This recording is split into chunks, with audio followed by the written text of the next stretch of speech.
কলজে কো, পরাণ কো, মাটিয়ে কো, গিলে ওই নেই মুরগিতি সব মাটিয়ে ভরান গিলে কলজে ডেলি ডেলি তুই খেয়ে ফেলাম। ও বিটি তো জীবনে কোনো জায়গায় দাঁত খাতি যায় না, তার কি একটু ভরানে চায় না? নিজে চাইছে চুলিয়ে খেয়ে ফেলাই দিবা।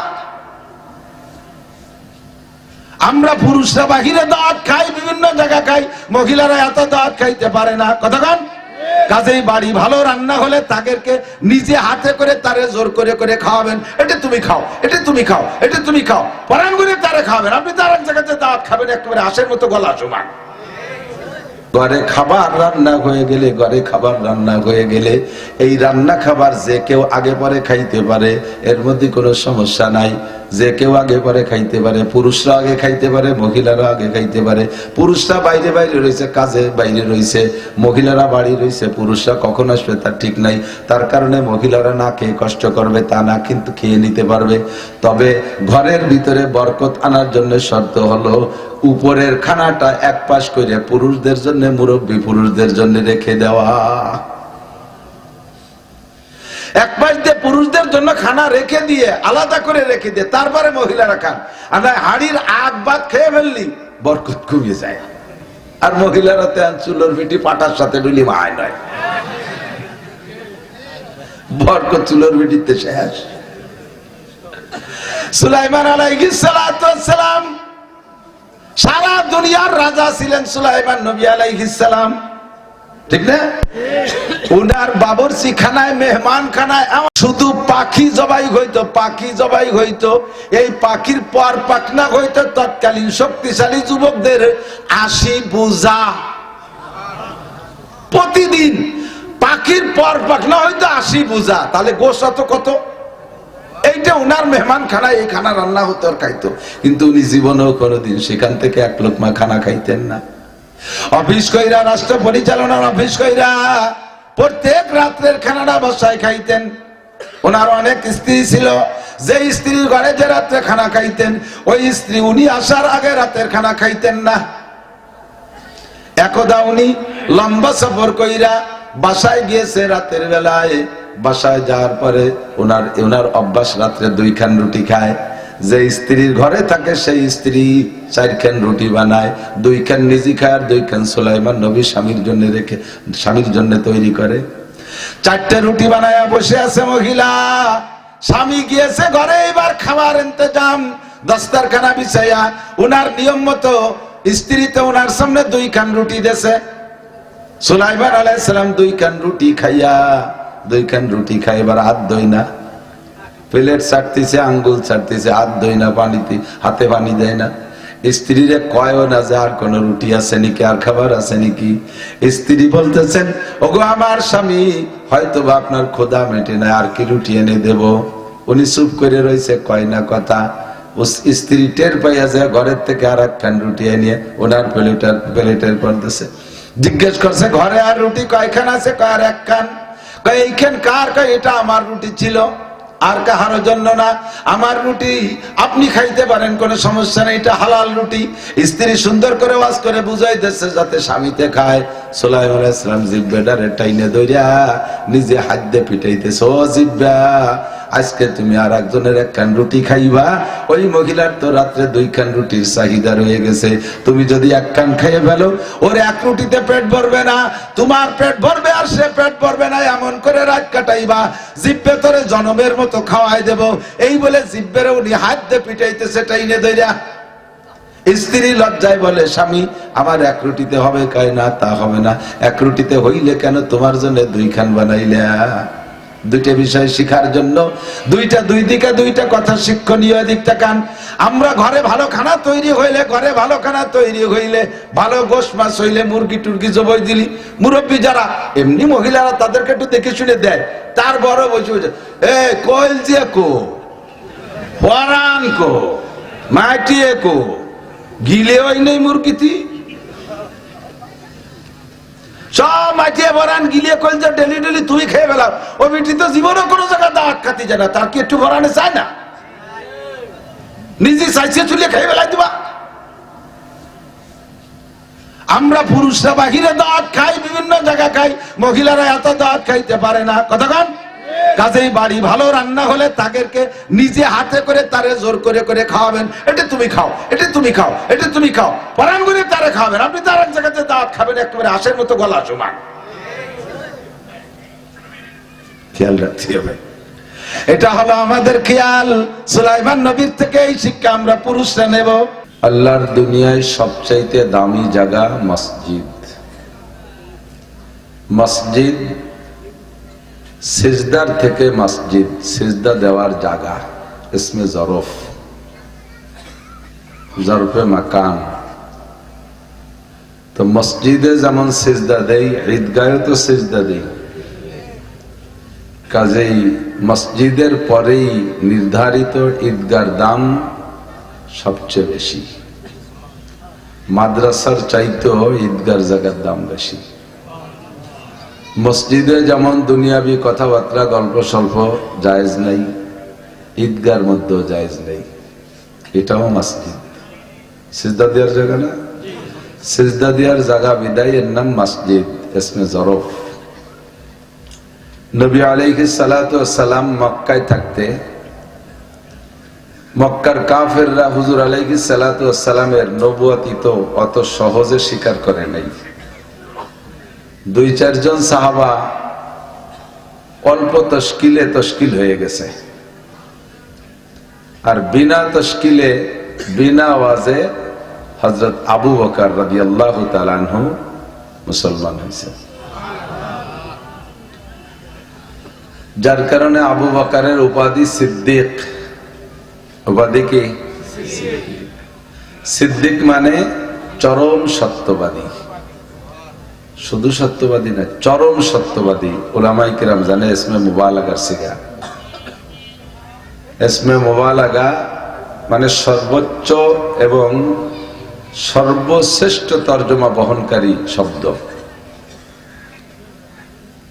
তো সিদ্দিক সর্বোচ্চ সত্যবাদীকে বলা হয় সিদ্দিক, যার জীবনে মিথ্যা কথা জানি না।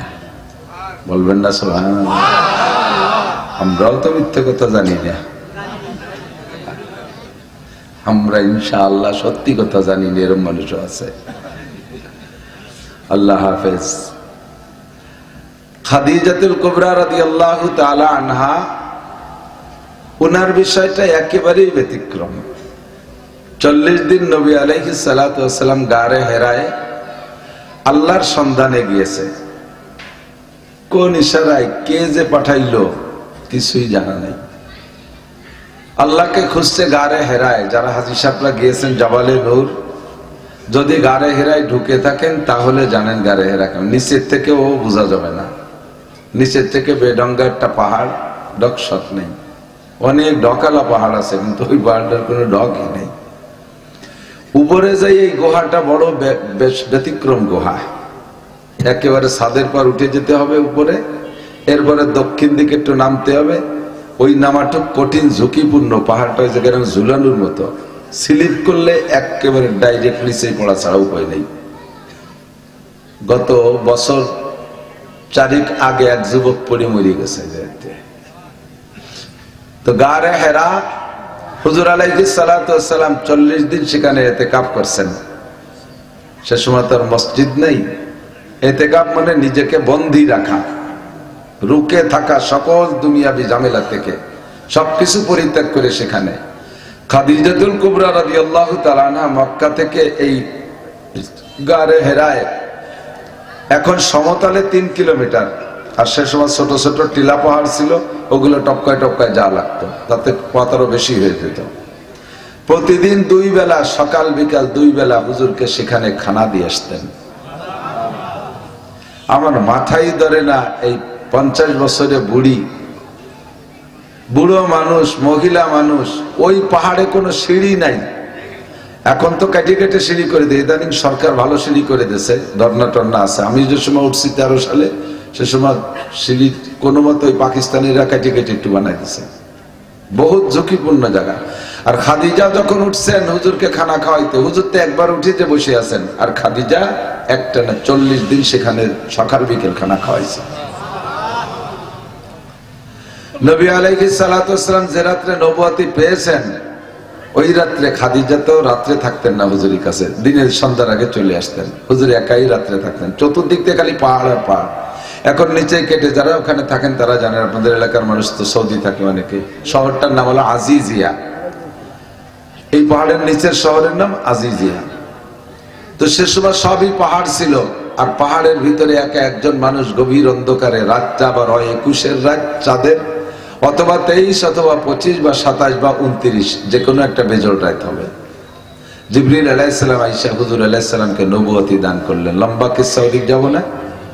তো ওখান থেকে হুজুর নবুয়তি পাইছেন। জিবরিল আয়েশা সামনের পর বসেন, ফুল একটা পুরুষ, শক্তিশালী একটা পুরুষ, ফুল খুব সুন্দর সুঠাম বডির অধিকারী একজন জোয়ান পুরুষ সাইজে আয়েশা। পরিচয় দেই নাই, অন্ধকারের মধ্যেই বলে নাই যে আনা জিবরাইল জিতু মিনাল্লাহ, আমি জিবরাইল আল্লাহর পক্ষ থেকে আসছি আপনাকে নবুয়তি দেওয়ার জন্য। এই কথাগুলো আগে বলে নিলে তখন একটু সাহস হয় না। তা কিছু না বলে কা ইকরা, পড়েন। হুজুর কামানা বিকারি, আমি তো লেখাপড়া জানি না। সুম্মা ক্বালা ইকরা, আবার কয় পড়েন। কামানা বিকারি, আমি তো পড়তে পারি না, বললাম না। আবার কয় ইকরা, কয় বললাম না পড়তে পারি না, আমি তো পড়তেই শিখি নাই, দুনিয়ার কের কাছে আমি অক্ষর মক্ষর শিখি নাই। ফাগাত্তা জিবরাইল মা সাদরিহি, হুজুর আলাইহিস সালামকে জিবরাইল ধরে বুকের সাথে একটা চাপ দিয়েছে। চাপটা এমন একটা কম্পিউটারে হিসাব করা পরিমাণ মতো চাপ, দুইটা নরম কাদারে যদি মিশাইতে জন্য চাপ দেয়া লাগে, তাহলে চাপ দুইটা মিশাই রাখবেন বিধায় যদি চাপ দেন, তাহলে কটটুক একটা পরিমাণ মতো চাপ দিতে হবে না। হালকা সোয়া দিয়ে ছেড়ে দিলে দুই টুকরা আলাদা পড়ে যাবে, আবার জোরে চাপ দিলে ছেড়াই বেড়াই নষ্ট হয়ে যাবে, ঠিক না? তো কটটুক জোরে চাপ দিলে হয়, ততটুক জোরে চাপ দিয়েছে। তাতেই হুজুর বলতেছেন, আমার মনে হচ্ছিল আমার এই বুকের হাড় ভাঙ্গে পিছনের মেরুদণ্ডের সাথে মিশে যাচ্ছে। একেবারে সহজে আরামসে লেখা কোরআন শরীফ পাইছি, তাই পড়ি না। আর এই কোরআন সংগ্রহ করতে নেয়ার জন্য রহমতে আলম নবী সাল্লাল্লাহু আলাইহি ওয়াসাল্লামের যেই পরিশ্রম করা লাগছে, যে কষ্ট করা লাগছে, প্রচন্ড শীতের মধ্যে যে সময় সব সাহাবাই কেরাম ঠিকঠিক করে কাঁপতেছে, গায়ে ল্যাপ কম্বল জড়াইয়া, তার মধ্যেও যদি জিবরাইল ওহী নিয়ে আসতো, হুজুর আলাইহিস সালাম একেবারে ঘামিয়ে তরবাতার হয়ে যেতেন। হযরত আলী রাদিয়াল্লাহু তাআলা আনহুর উপাধি শেরে খোদা, আল্লাহর বাগ। তার যুদ্ধের খবর কিসসা শুনেছেন। যুদ্ধের সময় ঢাল কাইটে গেছে, টুকরা টুকরা হয়ে গেছে, বিশাল একটা দরজা পাইছে, লোহার দরজা, ওইটাকে এক হাত দিয়ে থাবাই দিয়ে ধরে নিয়ে খেলনার মতো নাচাইছে আর যুদ্ধ করছে। মানুষটা খাটো। কুল্লু তাবিলিন আহমাকু ইল্লাল উমার ওয়া কুল্লু তাবিকুসকাসিরিন আজাজু ইল্লাল আলী। বলা হয় সব লম্বা মানুষ বোকা হয়, লম্বা মানুষ লম্বা হলে একটু বুদ্ধি কমিয়ে যায়, ওই লম্বার কারণে বুদ্ধি ছড়াই বড়াই যায় মেলা জায়গা, এই জন্য এলোমেলো আইলু যাইলু কয়, আবালি আবালি কথা কয়। আর বাড়িয়ে মানুষ আর মাটির তল দিয়ে বুদ্ধি চালায়। লম্বা মানুষ বোকা হয় শুধু ওমর ছাড়া, ওমর লম্বা হওয়ার পর বোকা না। আর খাটো মানুষ শক্তিতে কমজোর হয়, বড় লম্বা মানুষের সাথে পারে না, কিন্তু আলী তার ব্যতিক্রম। এভাবে যুদ্ধ করেছেন।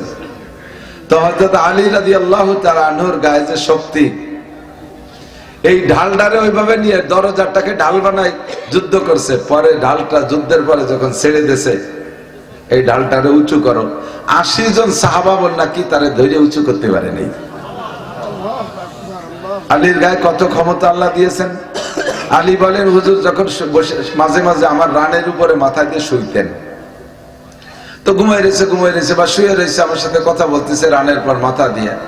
হুজুরের মাথা আমার রানের পর আছে, আমার কাছে কিছুই মনে হতো না। গায়ের উপরে একটা মাছি পড়লে যেমন লাগে, রহমাতে আলম নবীর মাথাটা পুরো শরীর আমার কোলের মধ্যেই থাকলে এরকম হালকা মনে হইতো। কিন্তু যখন ওহী আসতো ওই অবস্থায়, আমার মনে হতো যেন আমার রানটা ভাঙ্গে মাটির নিচে নেমে যাচ্ছে।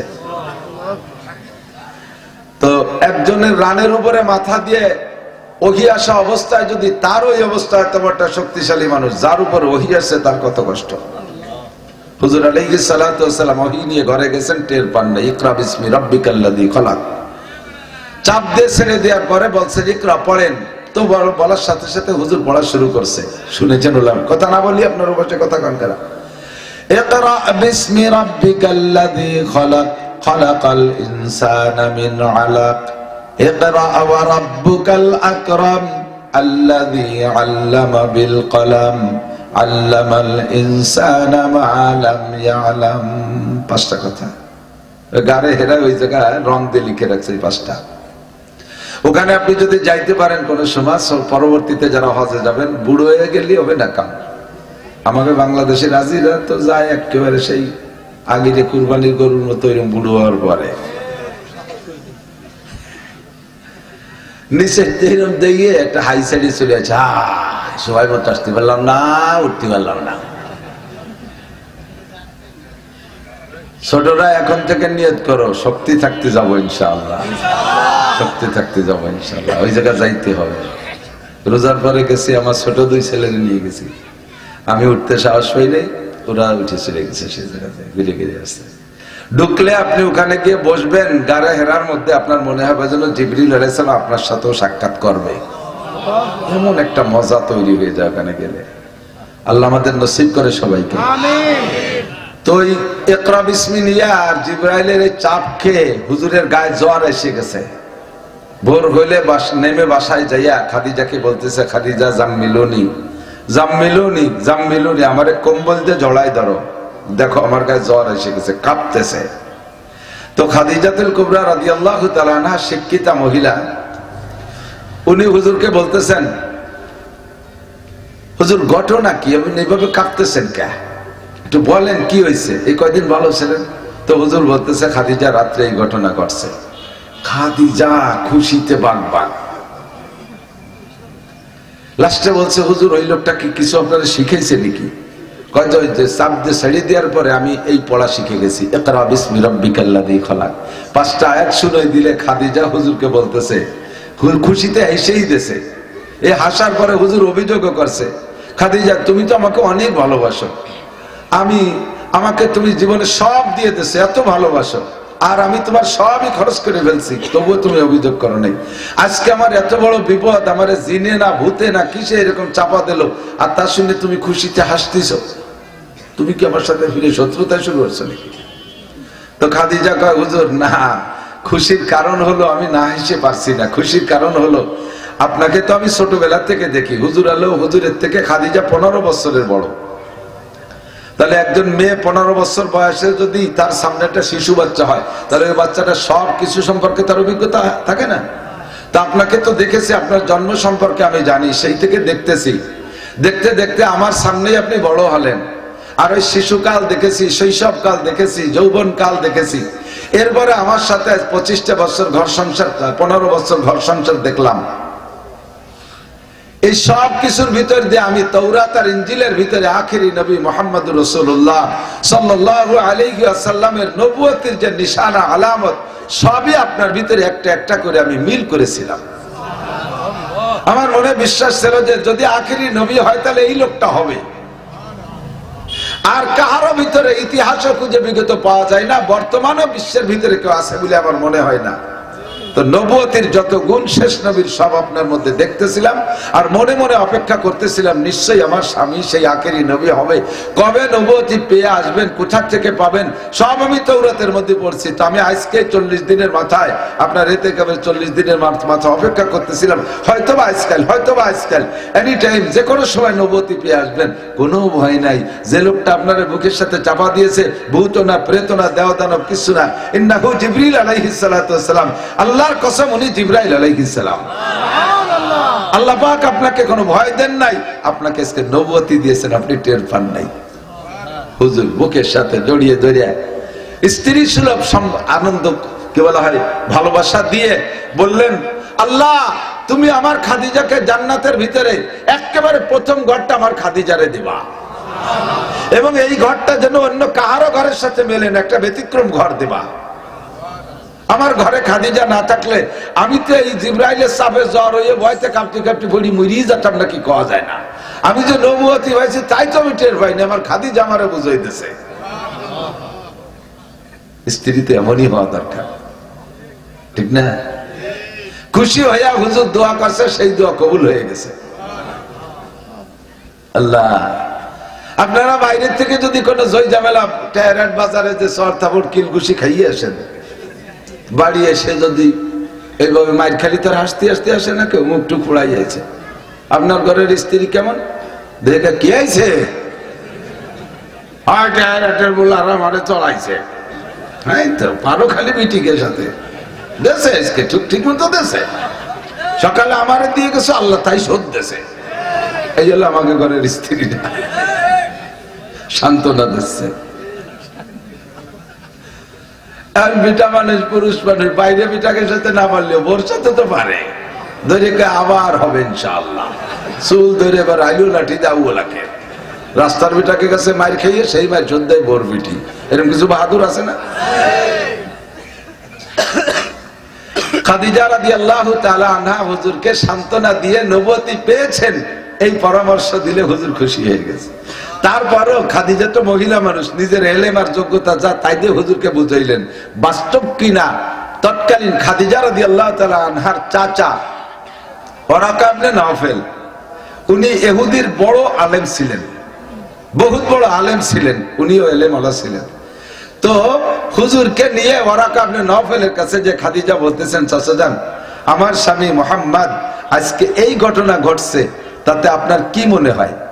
তো ওরাকা ইবনে নওফেল এক বাক্যে বললেন, বাবা আমিও তোমার সবকিছু দেখে অপেক্ষা করতেছিলাম, তুমি হবা শেষ নবী, কোনো ভয় নাই, লা তাহজান ওয়ালা তাখাফ ইন্নাকা মুহাম্মাদুর রাসূলুল্লাহ সাল্লাল্লাহু আলাইহি ওয়াসাল্লাম, তুমি অবশ্যই মুহাম্মদ আখেরি রাসূল, আমার হায়াত নাই, আমার জমায়ের সময় এমন সময় তুমি নবুয়তি পেয়েছো বাবা, আমি তোমার কোনো উপকার করতে পারবো না, তবে তুমি নিশ্চিত থাকো, এটা তোমাকে বলে গেলাম, তুমি নবী হয়ে গেছো, তুমি শেষ নবী। আমি যদি বেঁচে থাকতাম, তাহলে যদি বেঁচে থাকি তাহলে তোমার সাথে এই ধর্ম নিয়ে আমি লড়তে থাকবো, তোমার পক্ষে আমি থাকবো।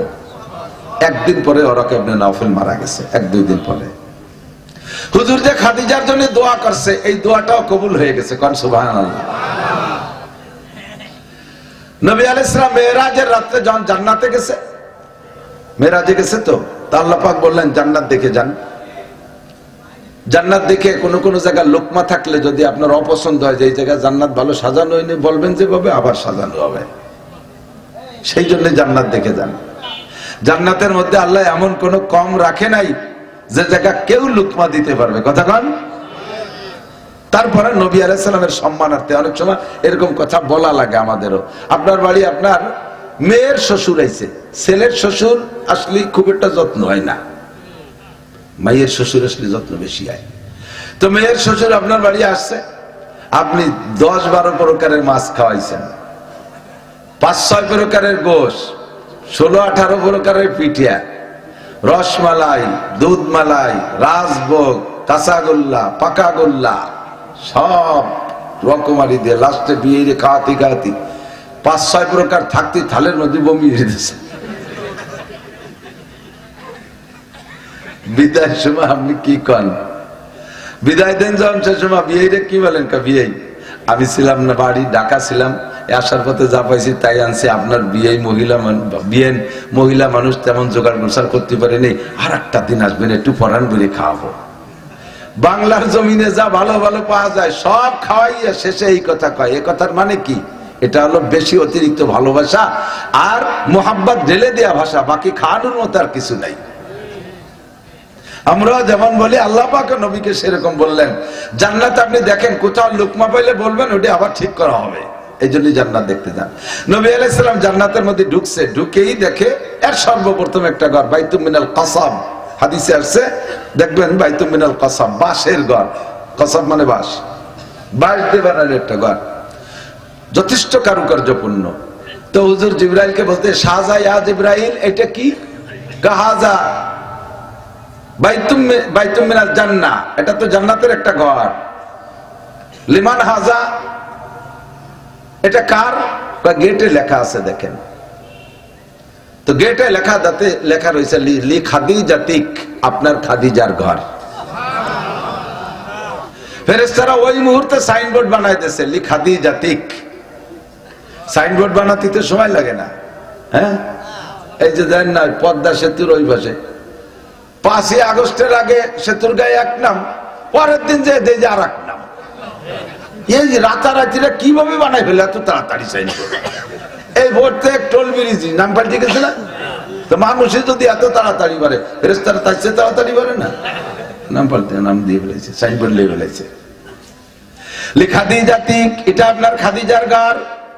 হুজুরের তখন আবু বকরের সাথে এমন ভালোবাসার প্রেম হয়ে গেছে, হুজুরের মনের তামান্না যে প্রথম ঘরটা আমি দেখবো জান্নাতের মধ্যে আবু বকরের ঘর। খাদিজার কথা হুজুরের মনে নাই, হুজুরের মনের চাহিদা যে জান্নাতের ভিতরে প্রথম ঘরটা দেখবো আবু বকরের ঘর। কিন্তু ঢুকে দেখে যে এই ঘরটা, ওই ঘরটা খাদিজার। হুজুর বললেন, জিবরাইল, প্রথম ঘর খাদিজার কেন? সে তো মহিলা মানুষ, একটা বিটা মানুষের ঘর, পুরুষ মানুষের ঘর প্রথম হইলে কেমন হইতো? কয় হুজুর, প্রথম ঘরটা খাদিজার হওয়ার দুইটা কারণ। একটা কারণ হলো আপনি নবুয়তি পেয়ে বাসায় যাওয়ার পরে সর্বপ্রথম আপনার নবুয়তিকে স্বীকৃতি দিয়েছে খাদিজা। তখন আবু বকর জানে না যে আপনি নবী হয়ে আসছেন, আপনাকে সর্বপ্রথম স্বীকৃতি দিয়েছে আপনার খাদিজা।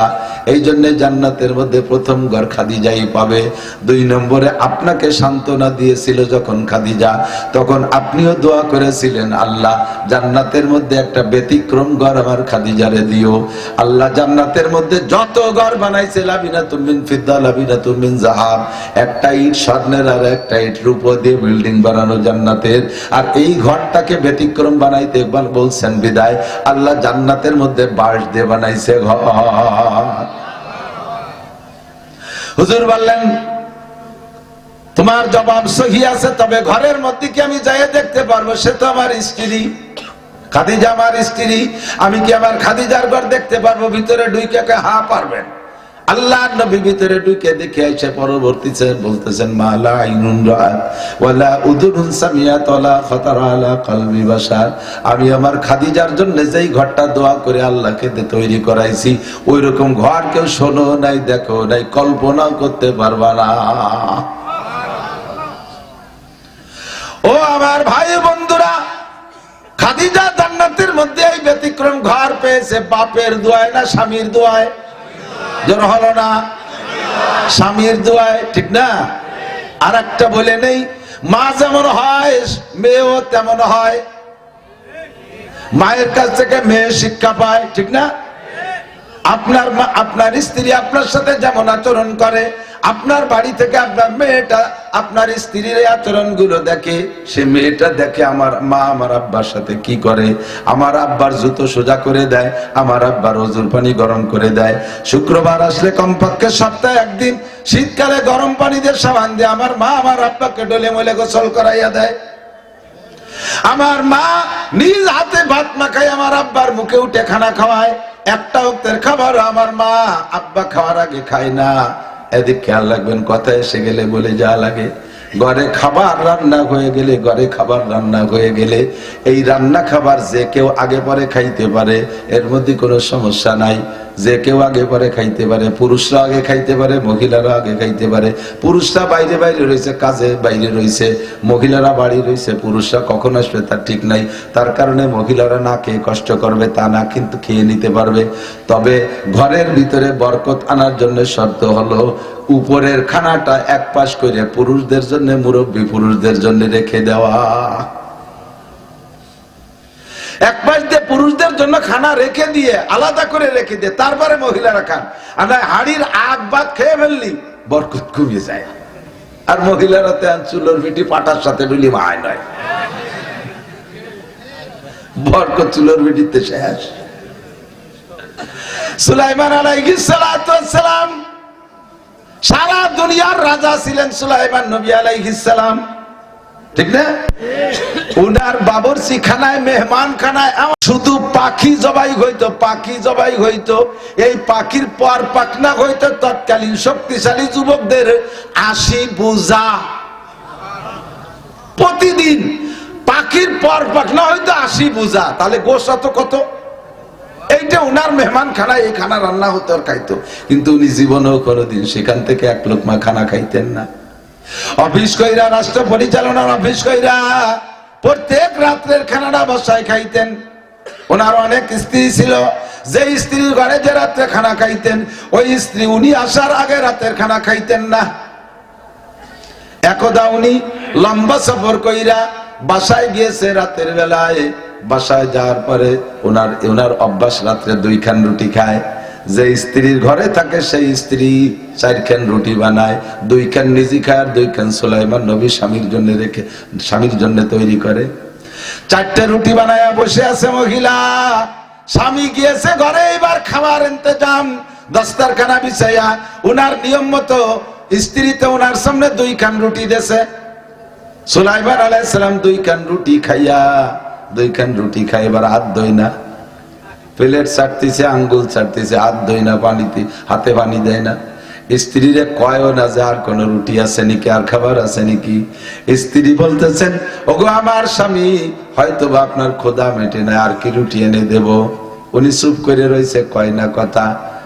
স্ত্রী টের পাইয়া যায় ঘরের থেকে আর 1 খান রুটি এনে ওনার প্লেটের পড়তেছে। জিজ্ঞেস করছে, ঘরে আর রুটি কয়খান আছে? কয় আর 1 খান। কয় এইখান কার? কয় এটা আমার রুটি ছিল, আর কাহার জন্য না, আমার রুটি আপনি খাইতে পারেন, কোনো সমস্যা নেই, এটা হালাল রুটি। স্ত্রী সুন্দর করে ওয়াজ করে বুঝাই দিচ্ছে যাতে স্বামীতে খায়। সুলাইমান আলাইহিস সালাম জিহ্বাটারে টাইনে ধইরা নিজে হাত দিয়ে পিটাইতেছে, ও জিহ্বা, আজকে তুমি আর একজনের 1 খান রুটি খাইবা।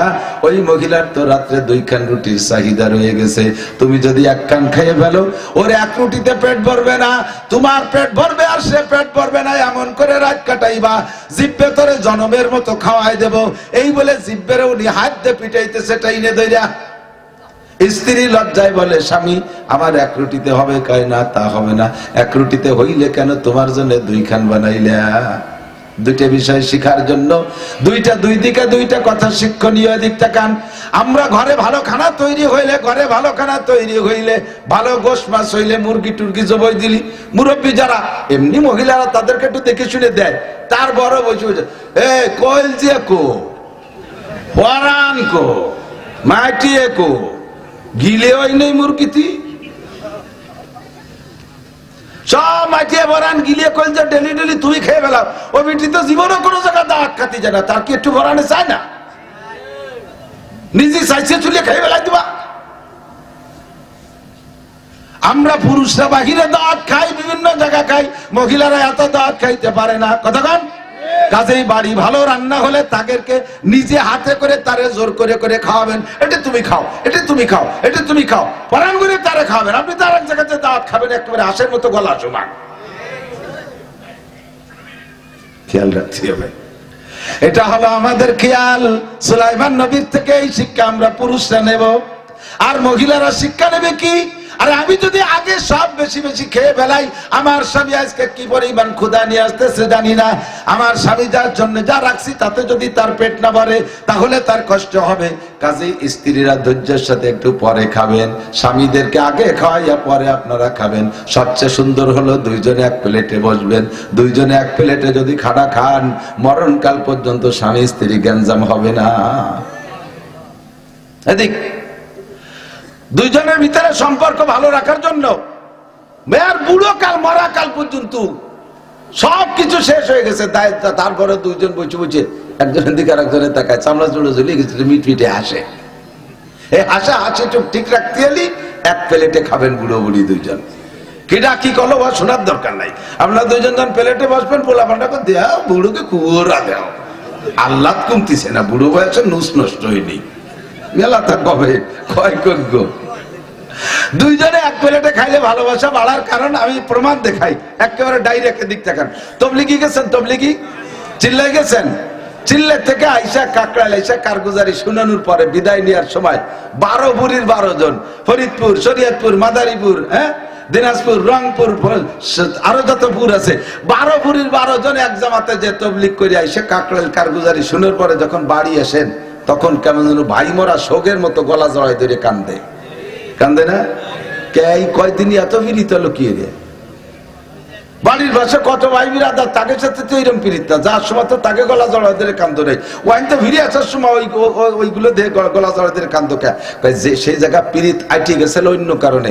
সেই 40 দিন 1 প্লেটে ভাত খাইছে, 1 প্লেটে ভাত খাওয়ার সময়, অন্য সময় মানে শুকনো শুকনো তরকারিতে যা হয়, লাস্টে ডাল ঢেলি দেয় না, ডাল ঢেলে দিচ্ছে, ডাল ঢেলে দেওয়ার পরে ডাল দিয়ে ভাদ্যে মাহাই নিয়েছে, খাচ্ছে, মাঝে মাঝে আঙ্গুল চাপতেছে, আবার চাটা আঙ্গুল ডালির মধ্যে দিচ্ছে, চারিয়ে জনে। তো কি এইভাবে যদি ডালি শেষ পর্যন্ত শুরুতে শেষ পর্যন্ত চাটা আঙ্গুল ডালির মধ্যে ভিজে লাস্টে ডাল থাকে না, লাল হয়ে যায়, লালা লালা হয়ে যায় না, এর হাত দিলে বিজলি বিজলি সেটু ফেলাই দেয় না, তাও কাড়াকাড়ি ওরে খায়, প্লেট চাইটিয়ে খায়। এই জিব্বের আঙ্গুলির মাধ্যমে জিব্বের থেকে লাল লালা ডাউলির মধ্যে ঢুকছে চারিয়ে জনের। এরপরে ওই লালা ভাগ হয়ে গেছে, এর লালা ওর পেটে, ওর লালা ওর পেটে, এভাবে আঙ্গিক সম্পর্ক হয়ে গেছে, যার কারণে 40 দিনে যে ভালোবাসা এটা থুইয়ে আসা যায় না, গলা জড়াই দিয়ে কান্নাকাটি হয়। এর কারণে ওখান থেকে কান্নাকাটি হয়। সেম আপনি স্বামী স্ত্রী দুইজন যদি স্থায়ী সম্পর্ক করতে চান, কমপক্ষে দৈনন্দিন তো কমপক্ষে ডেলি 3 ওয়াক্তের একটা খানা, একটা ওয়াক্তের খানা দুইজনে নরম খানা এক প্লেটে খাবেন, বারবার আঙ্গুল চাটবেন, আপনার জিব্বের নাল ওই ভাতের মধ্যে দিয়ে আপনার বোর পেটে, বোর জিব্বের লালা ভাতের মধ্যে দিয়ে আপনার পেটে চলে যাবে, আঙ্গিক সম্পর্ক হয়ে যাবে, মহব্বত বেড়ে যাবে। সিদ্দিকা আয়েশা বলেন, আমি আর হুজুর আলাইহিস সালাম যখন খানা খাইতে বসতাম, আমি যে গিলাসে পানি খাইতাম, আমি কাঁচের গিলাসে, হুজুর কাঁচের গিলাস পছন্দ, আমি যে গিলাসে পানি খাইতাম এভাবে ঠোঁটকল মিশিয়ে পানি খেয়ে গিলাসটা রেখে দিছি, হুজুর ওই গিলাসেই পানি খেতেন, এবং আমার ঠোঁটের যে দাগটা পড়ছে গুড়াইয়ে সেই পাশ আমার ঠোঁটের সাথে হুজুরের ঠোঁট মিশিয়ে সেখানে পানি খাইতেন। আমি গোশত কামড়ায় রেখে দিতাম, দাঁতের যে দাগগুলো রাখছে হুজুর সেই দাঁতে দাঁতে দাঁত মিশিয়ে সেই গোশত সবাই খাইতেন, যার কারণে আমার মধ্যে আর হুজুরের মধ্যেই ভালোবাসা, খাদিজার মধ্যে আর হুজুরের মধ্যে এই ভালোবাসা। মেয়েদেরকে মারা শিক্ষা দেবে, মেয়ে যদি দেখে যে মা এইগুলো করতেছে আমার আব্বার সাথে, আমার আব্বার সাথে এই খেদমত করে, তাহলে ওই মেয়েটা ওইটা শিখবে। আর যদি মেয়ে দেখে যে তার মা তার বাপের সাথে কি আচরণ করে, মা যদি তার বাপ যদি তার মারে কয় এক গ্লাস পানি ঢেলে দাও, এক পাক করো, ঢালি খাতি পারে না, প্যারালাইসিস হয়েছে নাকি, আর তো গড়িয়ে গেছে, পানি ঢেলে দিল, আমার লুঙ্গিটা ময়লা হয়ে গেছে, ধুয়ে নতি পারে না, তুমি কয়দিন আমার ছায়া ধুয়ে দাও, খেদমত করতেছি। বহু আগে, অনেক আগে আমার এক মামা আছে, এই মামা কাটিয়ে দিস তোরা, এ তো আমাকে ওদিকে যায়, সে আমার ধরবে না যে কোন মামা, কিন্তু ওকে 100 সত্যি। আমি সেসব 3 বা 4 পড়ি, ছোটবেলা থেকে একটু চঞ্চল ছিলাম, তাই সে দেখি আমার মামা বাড়িতে বেরোচ্ছে, এই সাইড বেড়ে কালী মাহানো, আমি কে মামা আপনার ওই কালী, তোমার মামি খেদমত করছে। কি খেদমত করলো, কইছিলাম 4টে কলই বাজে দিতে, সে তা ধরে বিয়ে খেদমত করছে। এই খেদমত যদি মেয়েতে দেখে, আর আপনি তো সম্মানী মানুষ, বৌরাতের মায়ের খাইও জাহের করেন না, যে এ যদি মানসি শুনে তাহলে সমাজে তাকা যাবে না, তাতে বউ আরো লাই পেয়ে যায়, হ্যাঁ আমি বাহাদুর পাইছি কায়দা মতো, স্বামী একটা আয়দা বাল, এই আয়দা বাল যে নিয়ে উনার ঘর করতে সময় না। আমরা তো পুরুষরা লজ্জায় যে সমাজে যে জাহের হয় তাহলে ইজ্জত থাকবে না, এই জন্য হজম করে নি কষ্ট করে থাকি, কিন্তু ওইটাকে উনি সুবিধে পেয়ে গেছে। আর মেয়েতে জীবন ভরে দেখতেছে আমার মা আব্বার সাথে এই আচরণ করে, তাতে আব্বা চুপ করে মেনে নেয়, মার কাপড় আব্বা দিয়ে দেয়, মার ভাত আব্বা বাড়িয়ে দেয়, মার বিছানা আব্বা ঠিক করে দেয়, মা আব্বারে ঝাড়ি মারে, আব্বা চুপ করে থাকে, এই সবগুলো দেখে দেখে প্র্যাকটিস হয়ে গেছে। এবার এই মেয়েটার বিয়ে দিয়েছেন একবারই, সেই ছেলেটা আল্লাহর রহমতে সৈয়দ বংশের পাঠান, শিক্ষিত ছেলে, সেরকম হ্যান্ডসাম, সবকিছু মিলে যায়। উনিও যাইয়া উনার মা যেমন উনার বাপের সাথে যাওয়ারছে, ও বাড়ি যায় উনি ওই ওরা শুরু দিয়ে দিছে। আর সে কি আর ওই বার্তা দিয়া মানুষ, সন্ধ্যের আগে একেবারে 1 তালাক 2 তালাক 3 তালাক, তোর মা তালাক, তোর বাপ তালাক, তোর গোষ্ঠী শুদ্ধ তালাক, তোর হুজুরও তালাক, ঘটি বাটি দিয়ে ব্যাটিং বুটিং দিয়ে ফাটাই দিছে, কান্তি কান্তি কি হয়েছে, ওই তোমার সময় আমার 3 চিল্লেই ফাটাই দিছে। কেন কি হয়েছে, কি করছিস তুই, তুমি আব্বার সাথে যাওয়ার, আমি অল্প একটু তাই হচ্ছি। মেয়েটার কপাল ঘুরাইছে, হাসি উড়াই দিয়েন না, বহু আজ করি, এগুলো আসে না সবসময়, এগুলো সমাজে একান্ত জরুরি। আদর্শ মুসলিম পরিবার গঠন, কতক্ষণ মায়ের থেকে মেয়েতে শিখবে, আদর্শ শিখবে। মা হলো প্রথম উস্তাদ। মানুষে বাপের বাড়ি থাকে, বাপের এলাকায় আমাদের জন্ম এবং বাপের ভিটে আমাদের জন্ম, কিন্তু ভাষার নাম মাতৃভাষা, আর বাপের বাড়ি বসবাস করি, অথচ জায়গার নাম মাতৃভূমি। কি ভূমি? মাতৃভূমি বলে না, না পিতৃভূমি বলে? মাতৃভূমি। ভাষার নাম কি? মাতৃভাষা। বাপের এলাকায় থাকে অথচ ভাষার নাম মাতৃভাষা। তার কারণ হলো সন্তানরা ভাষা শেখে মায়ের কাছ থেকে। আর মাতৃভূমি এর জন্য বলে নিজের মাকে যেমন ভালোবাসবা, নিজের এলাকার ভূমিকে ওইরকম ভালোবাসবা। মায়ের মতো ভালোবাসা থাকবে ভূমির সাথে, তাই মাতৃভূমি।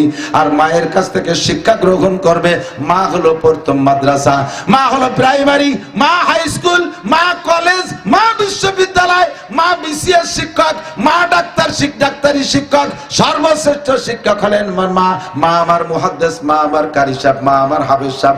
আমার ভালো করে মনে আছে তখন আমি অক্ষর শিখি নাই, আরবিতে অক্ষর বর্ণমালা শিখে পারি নাই। রাতের বেলা আমার মা আমাকে কোলের মধ্যে শোয়াইয়া সূরা ফাতিহা থেকে নিয়ে সূরা ফাতিহা, তারপরে নাচ থেকে নেই দিক সূরা আত-তিন পর্যন্ত আমার মা আমাকে শুয়ে শুয়ে মুখস্থ করাইছে, আয়াতুল কুরসি পড়াইছে। এখন যত ছোট ছোট দোয়াগুলো আমি ব্যবহার করি, খানা খাওয়ার দোয়া, বাথরুমে যাওয়ার দোয়া, বেরোনোর দোয়া, সব দোয়া আমার মা আমাকে শিখাইছে। কোলের মধ্যে রাইখা ঘুমানোর দোয়া, ঘুম থেকে উঠানোর দোয়া। পরে মাদ্রাসায় যায় আর এগুলো আমার পড়ে মুখস্থ করা লাগে নাই। মা হলেন আমার প্রথম শিক্ষিকা। মায়ের কাছ থেকে যা শেখা যায় অন্য কোনো জায়গা থেকে তা শেখা যায় না। কতক্ষণ ঠিক কি ঠিক না? এজন্য মায়ের কাছ থেকে সন্তানরা শিখবে তো মাটা আদর্শ মা হতে হবে। খাদিজাতুল কুবরা 40 দিন বিশ্ব নবীকে এভাবে খেদমত করেছেন। আর নবী নবুয়তি পেয়ে ঘরে আসার পরে এমন একটা কাজ করে দেখাইছেন যার বুনিয়াদে নবী পাক দোয়া করেছেন, আল্লাহ পাক তার দোয়া কবুল করে জান্নাতের মধ্যে প্রথম ঘরটা বানাই দিয়েছে। সেই খেদমত দেখেছে মেয়ে ফাতেমাতুজ জাহরা রাদিয়াল্লাহু তাআলা আনহা। আমার মা আমার আব্বার সাথে কি করে এইটা দেখেছে মেয়ে ফাতেমা। সব মেয়েরাই ভালো ছিল নবী পাকের, তবে সবচেয়ে বেশি প্রিয় কন্যা ছিলেন হুজুরের কাছে ফাতেমা। ফাতেমা নবী পাকের সব আদর্শগুলো একেবারে পুঙ্খানুপুঙ্খ ধরে রেখেছেন। মদিনায় হিজরত করে যাওয়ার পরে হাজী সাহেব যারা গিয়েছেন তারা দেখেছেন মসজিদে আলী, মসজিদে বিলালের দিক যাইতে ওই জায়গাতে বড় সাহাবাদের কয়েকজনের নামে ছোট ছোট মসজিদ আছে। মসজিদে আবু বকর, মসজিদে ওমর, মসজিদে আলী, মসজিদে উসমান, ছোট ছোট। এখন ভেঙে সমান করে ফেলাইছে। এখন একটা মসজিদে আছে সম্ভবত মসজিদে ওমর আছে একটা, এটা একটু সুন্দর করে করছে। তো ওই মসজিদে আলী যে জায়গা, ওই জায়গা হযরত আলীর বাড়ি। এই 4টে মসজিদ কেন? ওনাদের বাড়ি ওই জায়গা ছিল, পরে উন্ডা ওইগুলো ওনাদের ইন্তেকালের পরে ধীরে ধীরে সেই জায়গাটারে মসজিদ বানাই দেয়, ছোট ছোট 5 মসজিদ। হযরত আলী রাদিয়াল্লাহু তাআলা আনহুর বাড়ি সেই জায়গা এখন মসজিদে আলী, ওই জায়গা হযরত আলীর বাড়ি। মসজিদে নববীর পাশ দিয়ে বিশাল ফাঁকা জায়গা এখনো আছে, তখনও ছিল। এখন ছাতা বানাই দিয়েছে, ছাতা শাপলা ফুলের মতো ছাতা, এভাবে বন্ধ হয় আর এভাবে খুলে যায়, সুন্দর দেখতে, বড় সুন্দর। ফজরের নামাজ মসজিদে পড়েন সব সাহাবায়ে কেরাম। রাতে শুয়ে পড়ছেন ফাতেমা আর আলী। রাতের গভীর হয়ে গেছে, গভীর রাত্রে হযরত ফাতেমা হযরত আলী রাদিয়াল্লাহু তাআলা ডাক দিয়ে বলতেছেন, ইয়া ফাতেমা তু জিনি বিল মা, ফাতেমা একটু পানি পান করাও। ফাতেমার কানে আওয়াজ যাওয়ার সঙ্গে সঙ্গে ফাতেমা উঠে গেছে, যাইয়ে দৌড়ে গিয়ে পানি নিয়ে আসছেন, ব্যস্ততার সাথে পানি আনছেন। তারপরে এসে দেখে স্বামী নাক ডেকে ঘুমোচ্ছে। চিন্তায় পড়ে গেলেন, কি করব? ডাইকে উঠায় পানি পান করাবো নাকি পানি রেখে শুয়ে পড়বো? দ্বিমুখী হয়ে গেলেন। চিন্তা করলেন, যদি আমি এখন ডাইকা ঘুম ভাঙ্গাইয়া পানি পান করাই, সারাদিন পরিশ্রম করা মানুষ, পরিশ্রান্ত ক্লান্ত মানুষ, তার তাজা ঘুম, কাঁচা ঘুম, এই ঘুম ভাঙ্গায় পানি পান করাইলে কষ্ট হবে, কাজেই থাক, ডাকা যাবে না। তাহলে কি পানি রেখে শুয়ে পড়বো? পানি রেখে যদি শুয়ে পড়ি, আবার আমার যদি কড়া ঘুম এসে যায়, সেই ঘুমের ভিতরে ডাক দিলে যদি পানি না দিতে পারি, স্বামীর কষ্ট হবে। থাক, আজকে বহু ঘুমাইছি, জীবনে অনেক ঘুমাইছি, আজকে ঘুম হবে না। পানির গিলাস হাতে করে হযরত আলীর মাথার কাছে দাঁড়িয়ে আছে। দাঁড়িয়ে থাকতে থাকতে রাতের মধ্যে আর আলী ওঠে নাই। ফজরের আজান বিলাল যখন মসজিদে নববীতে আজান দিয়েছে, হযরত আলীর কানে আজানের আওয়াজ গেলে আলী চোখ খুলে ফেলছেন। বাম পাশে হাত দিয়ে দেখে হযরত ফাতেমা নাই। চোখ খুলে দেখে মাথার কাছে একটা মহিলা দাঁড়ানো। মান আনতে, তুমি কে? কয় আনা ফাতেমা, আমি ফাতেমা। কি ব্যাপার, তুমি দাঁড়িয়ে আছো? কয় কেন আপনি গভীর রাত্রে পানি চেয়েছিলেন তা কি ভুলে গেছেন নাকি? আমি সেই পানি নিয়ে আসছি, এসে দেখে আপনি ঘুমিয়ে গেছেন আর ডাকি নাই, আপনার কষ্ট হবে বিদায় পানি রেখে আমিও শুয়ে পড়ি নাই, পুনরায় চাইলে দিতে দেরি হবে, আপনার কষ্ট হবে, সেই থেকে আমি পানি হাতে করে আপনার মাথার কাছে দাঁড়িয়ে আছি গো স্বামী, পানি কখন খাবেন? হযরত আলী লাগতে উইটা বুকের সাথে জড়িয়ে ধরে বলছে, ফাতেমা আমি যে রাতে পানি চেয়েছিলাম তা আমার তো মনেই নাই। অনেক সময় ঘুমের মধ্যে মানুষের কথা কয়, সেই কথার মতো হয়তো বলে বেলাইছে আর ফাতেমা পানি নিয়ে আসছে। ফাতেমাকে বলছে, ফাতেমা তাহলে তুমি তো আজকে সারা রাত ঘুমাও নাই আমার খেদমতে নিয়োজিত তাইকা? কয় না ঘুমাই নাই। কয় তোমার কাছে করজোড় অনুরোধ, আজকে রাতের এই ঘটনাটা তোমার আব্বাজির কাছে বলবা না? ফাতেমা কয় কথা বলার কি আছে, আপনি তো স্বামী, আমার কাছে খেদমত পাবেন, সেই খেদমতে আমি আসছি, এটা আব্বার কাছে বলার কি আছে? বললেই বা অসুবিধে কি? আমার আব্বা তো আর অন্য আব্বার মতো না, আমার আব্বা তো আমাকে আপনার এই খেদমতের জন্য পাঠিয়েছে। কয় না ফাতেমা তারপরে তুমি বলবা না, যদি বিশ্বনবী শোনে আমি তোমাকে এইভাবে সারা রাতটা ঘুমাইতে দেই নাই তাহলে আমাকে ডেকে ধিক্কার দেবে। আলী আমার এত কলিজার টুকরা সন্তান মেয়েটাকে তুমি স্ত্রী হিসেবে এভাবেই কি ব্যবহার করো? তুমি ঘুমাইছো, আমার মেয়েরে ঘুমাইতে দাও নাই, কষ্ট পাবে, নবী আমারে ধিক্কার দেবে, তুমি বলো ফাতেমা বলবা না? ফাতেমা কয় আল্লাহর কসম আমি জীবনে কোনোদিন আব্বার কাছে বলবো না, আপনি নিশ্চিত থাকেন। এই অভয় যখন ফাতেমা দিয়েছে আলীকে, হযরত আলী সঙ্গে সঙ্গে দোয়া করছে, রব্বি জাআল ফাতেমাতি সাইয়্যিদাতান নিসাই আহলিল জান্নাহ, আল্লাহ তুমি আমার ফাতেমাকে জান্নাতি নারীদের নেত্রী বানাই দিও। মাত্র আনলি একবার বলে আলী হযরত ওযু বানাইয়া মসজিদে চলে গেছে। এ ভাই খালি গল্প শুনেন না, আপনার মেয়েদেরকে এভাবে প্রশিক্ষণ করান, প্রশিক্ষণ দেন। আল্লাহু আকবার, মেয়েদেরকে এভাবে শিখায় পাঠান, তাহলে আপনি মেয়ের বাড়ি যখন বেড়াইতে যাবেন দেখবেন আপনি খুশিতে বুক ফুলে যাবে। আপনার মেয়েটা এলাকারে জয় করে বেলাইছে, ভালো ভালো বড় ধরনের রান্না, এই ওই বৌমারে নিয়ে আয়, তার রান্নার তুলনায় রান্না নাই, এই মেয়েটাকে নামাজ শেখানোর জন্য এখানে একটু তালিম দেওয়ার জন্য ওই বৌমারে ডেকে নিয়ে আয়, সংসারের সবাই প্রশংসা করে। আপনি যখন ওই মেয়ের বাড়ি বেড়াইতে যাবেন, যাওয়ার সময় চতুর্দিক দিয়ে আপনার কানে আওয়াজ আসবে, মানসি বলবে, কি বলবে? এই যে জামালের শ্বশুর আইছে, আরে বাবা আল্লাহ একটা বউ দেশে, এলাকার সেরা বউ, লোকটারে পাইলে চুমা খাইতাম, এত ভালো মেয়ে বানায় আমাকে হাদিয়া দেশে। এই কথাটা উড়ি উড়ি কানে আসলে আপনার খুশি থাকবে না? খুশি থাকবে না?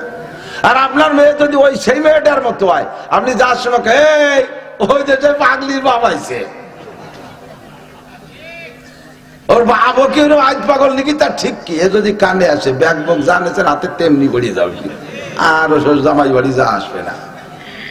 মেয়ে তৈরি করেন, মেয়ে তৈরি করেন, ঠিক কিনা? আল্লাহু আকবার। হযরত ফাতেমা রাদিয়াল্লাহু তাআলা আনহার জন্য নবী পাক দোয়া করে চলে গেছেন। আলী রাদিয়াল্লাহু তাআলা দোয়া করে মসজিদে নামাজ পড়তে গেছে। মসজিদে ফজরের নামাজ পড়লে হুজুর আলাইহিস সালাতু ওয়াস সালাম সাহাবায়ে কিরামদের দিকে ফিরে বসেন, ফজরে আর আসরে দুই ওয়াক্তে ফজর বাদ বসেন। রাতের বেলা কেউ কোনো স্বপ্ন দেখলে তার ব্যাখ্যা দেওয়ার জন্য, অথবা রাতে জিবরাইল করে নতুন ওহী আনলে সেই ওহীর খবর পৌঁছানোর জন্য। আর সব সাহাবা এভাবে ক্লাসের মতো সামনে বসে থাকেন, সবাই বসে, তার ভিতরে বড় চারজন কাছে কাছে বসে। আজকে যখন হুজুর সালাম ফিরে বসছে, আলীর মধ্যে আগের থেকে প্যালপিটেশন শুরু হয়ে গেছে। আরে ফাতেমা যদিও না কয়, তাহলে সাংবাদিক তো অন্য সাংবাদিক আছে, আর সাংবাদিকরা তো সাংঘাতিক, সাংবাদিকরা সাংঘাতিক।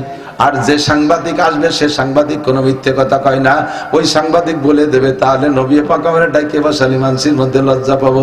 আজকে সালাম ফিরানোর সাথে সাথে আলী উঠে চলে গেছে, আজ আর আলী বসে নাই, যে যদি কিছু হয় তো একে মধ্যে দেখ, আমি তো সচককে না দেখি সকালে না শুনি।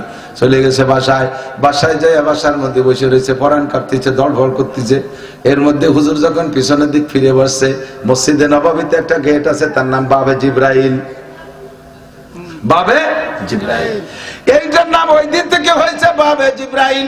হুজুর দরজার দিকে পিছনের দিকে ফিরে বসার সঙ্গে সঙ্গে দেখে ওই দরজায় জিব্রাইল দাঁড়ানো, বলবেন না সুবহানাল্লাহ? দরজায় দাঁড়াইয়া সালাম দিয়ে আসসালামু আলাইকুম ইয়া নবী আল্লাহ, আজ দিয়ে ইশারা দিয়েছে হুজুর একটু উঠে আসবেন, মানসির মধ্যে কব না। হুজুর জিব্রাইলকে দেখে কাঁপতে কাঁপতে গেছে, জিব্রাইল তুমি কত সময় সময় আসো, কিন্তু এইরকম সময় তো আগে পরে কোনোদিন আসো নাই, আজকে কোনো সুসংবাদ না দুঃসংবাদ কি নিয়ে আইছো? জিব্রাইল হাসি দিয়ে কয়, হুজুর একটা সুসংবাদ আল্লাহ আমারে দিয়েছে, আমার 24 ঘন্টার মধ্যে অনুমতি ছিল, যে কোনো সময় আসলেই হইতো, আমি আসরের দিকে আসতে পারতাম, জোহরের সময় আসতে পারতাম, কিন্তু খবরটা এত ভালো আমি আর দেরি করতে পারি না, এই জন্য এখনই চলে আসছি। ঘটনা এখন ঘটে গেছে আর সাথে সাথে আমি চলে আসছি, খবরটা আপনারা শুনাইতে পারলে আমার ভালো লাগবে। বলো জিব্রাইল কি? কয় আজকে রাতে আপনার মেয়ে ফাতেমা আর আলীর মধ্যে এই ঘটনা ঘটছে। এরপরে ফাতেমা আলীর কাছে অঙ্গীকার করছে, এইভাবে খুশি হয়ে আলী ফাতেমার জন্য জান্নাতি নারীদের নেত্রী হওয়ার দোয়া করেছে। আল্লাহ পাক আজকে ফজরের সময় দোয়াটা কবুল কইরা নেছে। সাইয়্যিদাতুন নিসাই আহলিল জান্নাহ ফাতিমাতু সাইয়্যিদাতুন নিসাই আহলিল জান্নাহ, খুতবাতুল হাকামের মধ্যে পড়ে শুক্রবার শুনছেন না? জান্নাতি নারীদের নেত্রী ফাতেমা আল্লাহ কবুল করে নেছে আলীর দোয়া। হুজুর শুনে খুশিতে আত্মহারা হয়ে গেছে। সাহাবায়ে কিরামদেরকে বললেন, ইজলিসু আলা মাকানিকুম, নড়াচড়া হইরো না, যার যার জায়গায় বসো, আমি খবরটা জায়গা মতো পৌঁছে দিয়েছি। জিবরাইল যেমন দেরি করতে পারে না, আমিও সহ্য করতে পারতেছি না, আমার মার খবর বাড়ি কইয়া আসি। হুজুর মসজিদে থেকে এবার ওই ফাঁকা আলীর বাড়ির দিকে রওনা দিয়েছে। আলী উকি মারিয়ে দেখে যে সর্বনাশ করছে। ওরে আল্লাহ, এতে তো বাঁচা বড় কঠিন। যা ভাবছিলাম মনে হয় তাই হইয়া গেছে। হুজুর যখন আলীর বাড়ির দিকে রওনা দিছে, হযরত আলী ওয়াইতে দরজা যে বের হইয়া পিছনে যাই ভাই বসে রইছে। নবী পাক দরজা যাইয়া চৌকাটে হাত দিয়ে সালাম দিয়ে বলে, আসসালামু আলাইকুম ওমা ফাতেমা আফিল বাইতে আলী, ঘরে কি আলী আছে নাকি? কাজী আব্বা ফজরের নামাজ পড়ে আসছিল, এসে একটু বের হয়ে গেছে। কয় আসো মা, একটু দরজার কাছে আসো। কয় কি খবর আব্বা জান? কয় রাত্রে তোমার মধ্যে আর আলীর মধ্যে কি ঘটছে? আলী পিছনেতে শুনে দম বন্ধ হয়ে যাওয়ার কায়দা কাঁপতে কাঁপতে, ওরে আল্লাহ, যে ভয় পাইছি তাই তো হয়েই গেল। হযরত ফাতেমা এবার নবী জিজ্ঞেস করছে না কি ঘটছে, তাহলে বলা লাগবে না? নবী জিজ্ঞেস করছে, তাকে বল না বলি কি উপায় আছে? হযরত ফাতেমা বলে, আব্বা জান এই প্রশ্নের জবাব দেওয়ার আগে একটা ফতোয়া দেন। কয় কি ফতোয়া? কয় একটা বিষয় স্বামী নিষেধ করেছে আর বাপে অর্ডার করেছে, স্বামী নিষেধ করেছে বাপে অর্ডার করেছে, এই সময় স্বামীর কথা মানা জরুরি না বাপের কথা মানা জরুরি? ফতোয়াটা দেন, তারপরে বলবো। হযরত নবী পাক বললেন, এইরকম যদি প্যাচ পড়ে তাহলে বাপের কথা মানা জরুরি না স্বামীর কথা মানা জরুরি। যদি তাই হয় তাহলে রাত্রে যা ঘটছে বলা যাবে না। আমি আমার স্বামীর কাছে ওয়াদা করেছি, সে আমার কাছ থেকে অঙ্গীকার নিয়েছে, আমি আপনার কাছে বলবো না। নবী পাক বলেন, তোমার বলা লাগবে না, বলনে বলে আমারে জানাই দিছে। ও মা, আল্লাহ তোমার জন্য আমার আলীতে দোয়া করছে, আল্লাহ কবুল করে। তুমি জান্নাতি নারীদের নেত্রী, আলীর দোয়া আল্লাহর কাছে কবুল হয়ে গেছে। মা, খবরটা জিবরাইল দেরি করতে পারে না, আমারই কেবল মাত্র জানাই গেল। আমি সব সাহাবাকে মসজিদে বসায় রেখে আমিও চলে আসছি, আমি দেরি করতে পারলাম না। খবরটা তোমারে না জানাইতে পারলে ভালো লাগতেছে না। ও মা, তুমি আমার আলীরে খেদমত করার কারণে এই সম্মান পেয়েছো। বাইরে বন্ধুরে জবাব দেন, হযরত ফাতেমা জান্নাতি নারীদের নেত্রী হয়েছে কি আব্বাজি মুহাম্মদুর রাসূলুল্লাহর দোয়ায় না স্বামী আলীর দোয়ায়? কার দোয়া?